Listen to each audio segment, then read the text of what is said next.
بسم اللہ الرحمن الرحیم۔ اللہ تعالیٰ کا احسان۔ یونیورسٹی سے آتے ہوئے ایک بھکاری پر نظر پڑی جو خاصی دھوپ میں بیٹھا ہوا تھا، جس کے نہ ہاتھ تھے اور نہ ہی پاؤں، جس کے اوپر بہت سی مکھیاں بیٹھی تھی اور وہ ان کو اڑا بھی نہیں سکتا تھا۔ کچھ دیر بعد مجھ پر یہ انکشاف ہوا کہ وہ نہ بول سکتا ہے اور نہ ہی سن سکتا ہے۔ وہ بھیک مانگنے کے لیے تو بیٹھا ہوا تھا، لیکن صدا لگانے کے بھی قابل نہیں تھا۔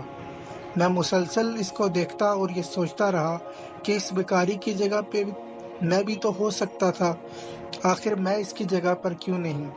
میں نے تو کبھی کوئی ایسا کام نہیں کیا جس کی وجہ سے اس حال میں نہیں۔ آخر میں کیوں نہیں اس جگہ پر؟ مجھے کیوں اللہ نے ویسا نہیں بنایا؟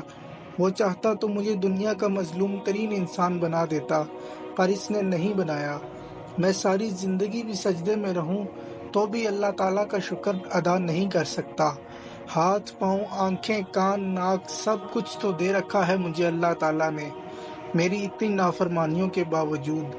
وہ چاہتا تو مجھے بھی دنیا میں محروم کر دیتا، لیکن مجھے تو اللہ مسلسل عطا کیے جا رہا ہے، عطا پر عطا، مسلسل مہربانی۔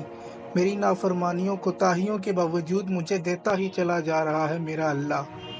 اس سارے رحم و کرم کے بعد بھی میں شکر کیوں نہ کروں اپنی پاک پروردگار کی ذات کا، ان آنکھوں کا جن سے میں دیکھ سکتا ہوں، اس زبان کا جس سے میں ذکر کر سکتا ہوں، ان ہاتھوں کا جس سے میں دعا مانگ سکتا ہوں۔ اللہ کی دی ہوئی ہر نعمت کا آخر ہم کیوں شکر ادا نہ کریں؟ اور شکر کا سب سے احسن طریقہ یہ ہے کہ ہم بھی آج سے اللہ تعالیٰ کی اطاعت اور حضور صلی اللہ علیہ وآلہ وسلم کی غلامی کا عہد کر لیں، اور وہ بھی پورے خلوص دل کے ساتھ۔ اللہ تعالیٰ ہم سب پر مہربان